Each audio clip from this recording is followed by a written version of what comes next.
I know. I said I would never do a modern movie, but this one has an old soul, and it wasn't made in Hollywood.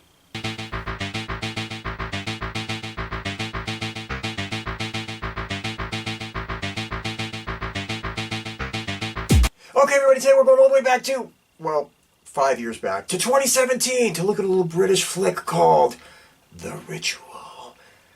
This thing's like a little hidden gem to me, so I try to spread the word. Anyway, before we dig into this anymore, before we look at this little hidden gem any farther, once again, and as always, to the trailer. Don't you think that when we meet up, it's actually getting harder now to have a good time? You really want to go hiking? Hiking for fun? Yeah. In fucking Sweden? Yeah, I do.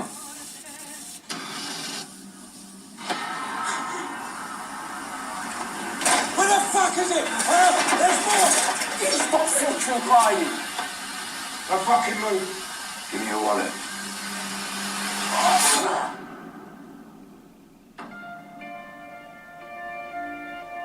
Rob would have loved this place. It wasn't your fault, mate. You know they have on walking trails in England. Pubs. We go southwest, through here. We cut the journey in half. Or through the forest.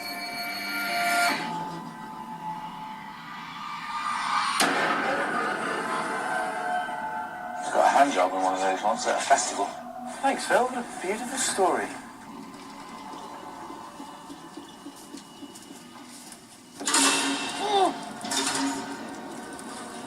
What could do that? Bear? The bears do that. I don't know, Dominic. I'm not a fucking bear expert. Still bleeding. But we should go. We should have gone to Vegas.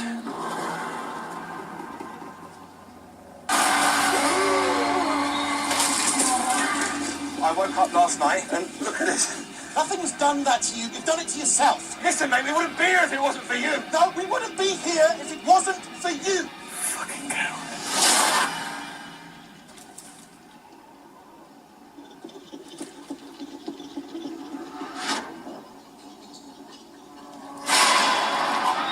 There's something up there in those woods. Something fucking big.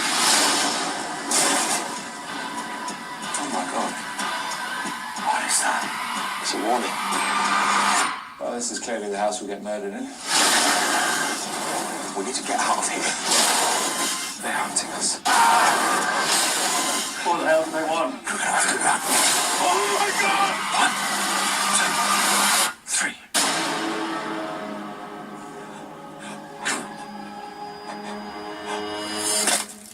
Thank you.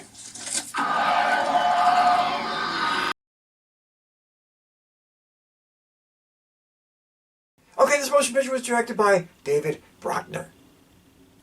Well, whatever. Anyway, he did Hellraiser 2022. He did The Night House and The Signal, and he did some episodes of Creep Show, the TV series, and he did segments of stuff like, in VHS and Southbound. So, he's out there, he's about there, whatever. He did a few things here and there. You'll recognize some, you probably won't recognize most. Is what it is. Okay, playing Luke, Rafe Spall. Whatever, let's take a look. We're talking about he has been in little things like Shaun of the Dead, and Hot Fuzz, and Prometheus, and The Big Short, and Life of Pi, and a lot of TV. The Romantics, The Lion of Winter, Peter vs. Life, Black Mirror, Roadies. So, you've seen him around, you'll recognize the face, won't jump out at you quick, but you'll be like, I know that guy. Playing Hutch, Robert James-Collier. A lot of television, folks. A lot of television. Let's get going. We're talking about he was on Coronation Street. He was on Love Life and Moving On and Down to Earth and Downtown Abbey and Getting Better and Ackley Bridge and Fate. And so his career is television. Let's face it. You know what I mean? If you're on the other side of the pond right now, you've seen him on some serious big TV shows. Just the way it goes. Playing Phil, Arsher Ali. Let's take a look. Another TV guy from the other side of the pond. So let's get rolling. We're talking about he's been in little things like Line of Duty and Doctor Who and Arthur and George and Hang-Ups and Informer and Cold Courage and Avenue 5 and Funny Woman and The Fear Index. So if you're watching TV over in the merry old land, then you've seen him before.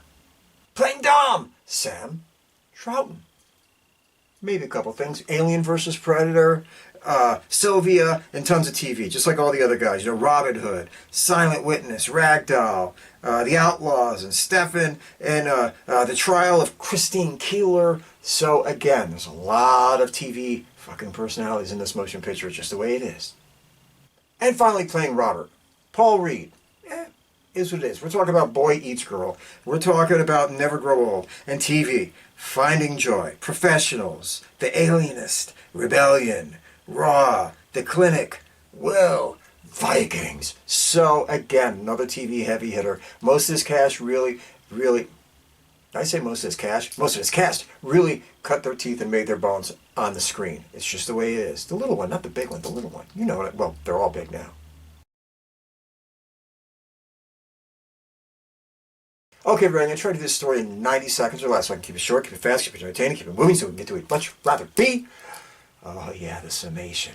Let's do this. You got these 5 guys, they're hanging out in the pub, they're drinking, and they're all talking about what they're going to be doing next. You see these guys like to get together, they're best of friends, and they go on little adventures together. They go here, they go there, they go a little bit everywhere. It's just the way it is. Well, afterwards, they all leave, and, well, Luke and his boy Rob, they decide to go into this liquor store, grab a bottle of this, grab a bottle of that. Doesn't make a difference. They go in. Holy shit, the place is in the middle of an armed robbery. Well, baseball bats and knives, but it is what it is. Anyway, Luke, he starts to hide. He's like, what the hell? I don't want to get caught up in this. As his boy Rob is cornered. They take his money. They take this, but he won't give up his running mate. And instead of his boy helping him out, no, he sits there, scared shitless, and watches his friend get his head smashed in. Just the way it goes. You cut to 6 months later. You see, Rob, before he died, one of the things he wanted to do was walking around Sweden with his boys. He didn't want to go to Vegas anymore. He didn't want to do all the normal crap that they used to do. He wanted to go on a hike. So, in remembrance of him, all of his boys decide they're going to go over to Sweden and do that very hike. While they're walking around, they're doing their thing, they're paying tribute to him, is what it is. But their buddy Dom hurts his leg. So, at one point, Hutch, a couple of the guys say, let's just cut through that forest over there. We can make it to the town by nightfall, take a little bit of time off our walk. You know something bad's going to happen. It's the way it always goes. Well, they're walking through the woods, and before you know it, they start to come across some weird shit. They come across a giant elk moose. I don't know what the hell it is. I'm not an animal guy. Anyway, it's in the trees, and it's gutted, and it's ripped apart, and there's weird symbols all over the trees. And then, you know, they move a little bit further along the road, get caught in a rainstorm, and they find an old abandoned, well, at least they think it's abandoned, cottage. And they go in there to seek some shelter from the storm. And before you know it, they all have nightmares that night. Crazy shit. They're seeing things. They're going through the motions. They wake up. You know, Phil, he's sitting there naked praying to some pagan god. And the guys, Hutch pissed himself. There's a lot of weird shit going on. It is what it is. They take off and they get out of there. They're looking. They're wandering. They're trying to get out of there. They don't get nowhere that night, so they set up tents. And before you know it, their boy Hutch gets grabbed, taken away, and disappears. They go looking for him. They're trying to get out of town. And what do they find? Well, Hutch, he wound up like that elk, moose, deer, whatever the hell it was, and he's all slid apart up in the trees. Messed up shit, folks. It is the way it goes. Well, they go tearing out of there. Before you know it, their man Phil meets an untimely fate. Messed up shit. I say no more. And before you know it, Luke and Dom, they go running, they find this little village, they find this little college, they are knocked unconscious, and when they wake up, they realize they are being held captive by this group of, I don't know what the hell they are, they're weird people, they're just living in the middle of the woods, and they are sacrificing people to this giant, I don't know what kind of god it is, but it's supposed to be a descendant of Loki or something. It is what it is. It comes down, it kills people, it eats people, and for that, and for them giving the sacrifice to him, these people are allowed to never grow old. They live forever. No pain, no death, is what it is, but he's a cruel god. He's got a bit of an attitude. So, it comes time when you know old man Luke is going to run it. Well, I'm not going to go any farther than that. You got to watch the movie. You got to see what it is. It is what it is. I gave you a whole lot. You got the idea. Let's keep moving.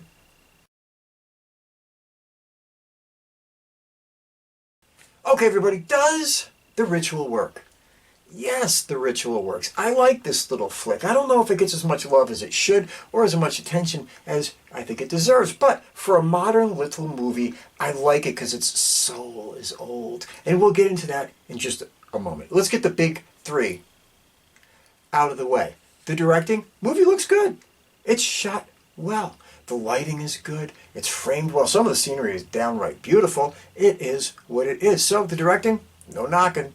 The writing, as far as dialogue and everything like that goes, it's really, really well. I mean, the story is all kind of shit you've seen before, but The dialogue is really, really well. You get the sense that these really are friends and that they really are an adventure together and they really have these hidden distresses. It is what it is. We'll get there. And the acting.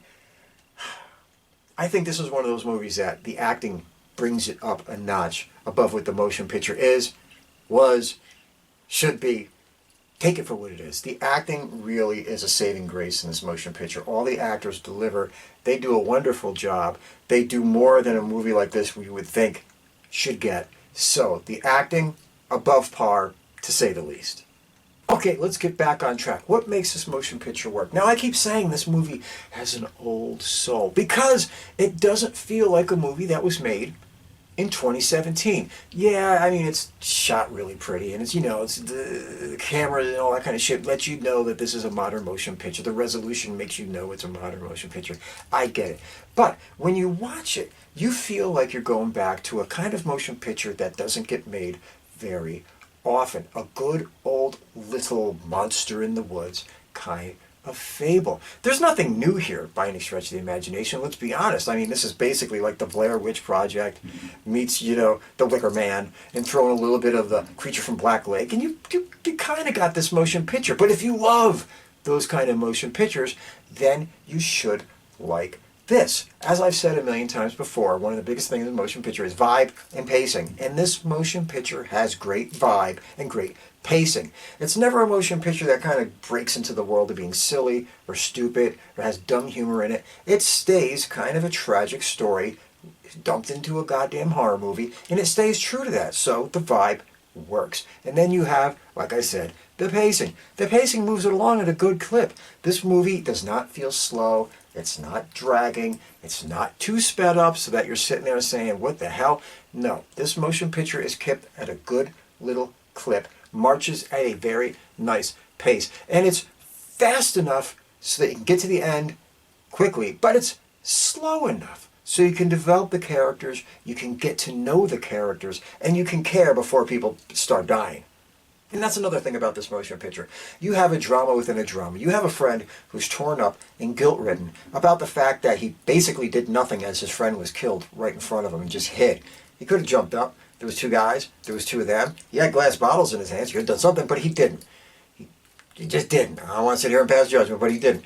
And you watch the turmoil that brings between him and his friends. Some of the friends forgive him, and they're like, hey, man, I'm not here to judge. And other friends, you can tell, have hidden resentment. So within this little horror motion picture, there is a little bit of a human drama that's haunting this guy and tormenting him and basically affecting the friendship of him and everybody else they have. So you have that drama within the overall scope of this movie of four guys lost in the woods and wandered into some pagan cult or something like that, and all hell's breaking loose, and there's a big giant horsey monster or whatever the fuck it is terrorizing them. So it's a little drama within a horror show, and it works.